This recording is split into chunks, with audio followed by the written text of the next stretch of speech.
क्या नेपाल में मोनार्की दोबारा वापस आने वाली है? यह हम क्यों बात कर रहे हैं? क्योंकि नेपाल में लंबे समय से मोनार्की को वापस बहाल करने के लिए प्रोटेस्ट चल रहे हैं।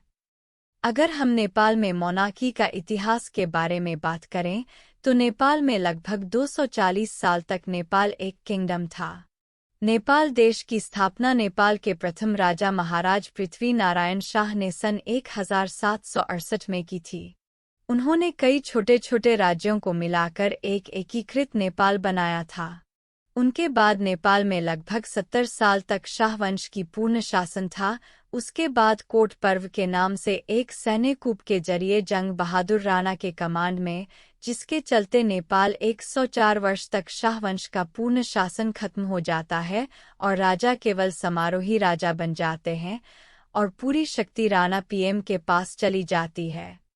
1951 में राजा त्रिभुवन भारत और नेपाली कांग्रेस की मदद से नेपाल में राणा के शासन का अंत कर देते हैं और नेपाल में संवैधानिक मोनार्की प्रस्तुत करते हैं और नेपाल में पहली बार लोकतंत्र की स्थापना होती है। लेकिन नेपाल में मोनार्की क्यों खत्म की गई? इसके कई कारक हैं।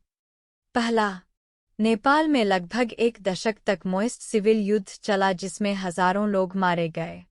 दूसरा, नेपाल के तत्कालीन राजा ने सैन्य कूद के जरिए सारी शक्ति अपने हाथ में ली थी और लोकतंत्र को खत्म कर दिया था ताकि वे मोस्ट विद्रोह को खत्म कर सकें, लेकिन यह सब उल्टा पड़ गया और नेपाल में 2006 में लोकतंत्र को पुनर्स्थापित करने के लिए एक आंदोलन की शुरुआत हुई, जिसके चलते राजा को पार्लियामेंट को पुनर्स्थापित करना पड़ा और दिल्ली में सभी पार्टियों ने मोस्ट समेत हाथ मिला लिया और 12 पॉइंट एग्रीमेंट किया।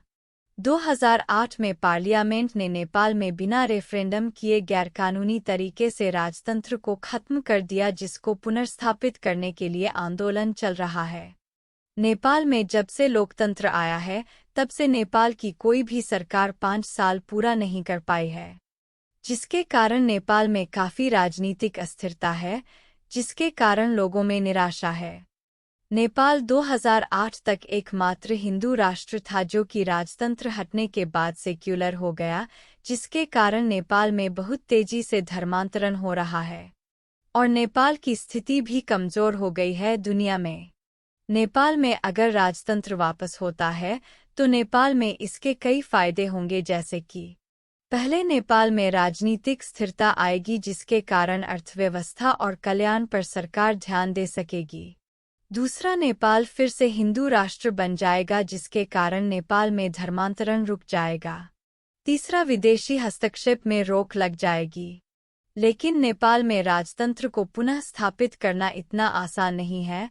मोनार्की को रिस्टोर बहुत बड़े पैमाने पर आंदोलन की आवश्यकता है, जो हाल ही में दिख रहा है। आशा है कि राजतंत्र नेपाल में पुनः स्थापित हो। आपका क्या मत है इस पर कृपया टिप्पणी करके बताएं।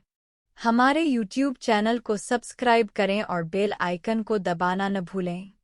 धन्यवाद।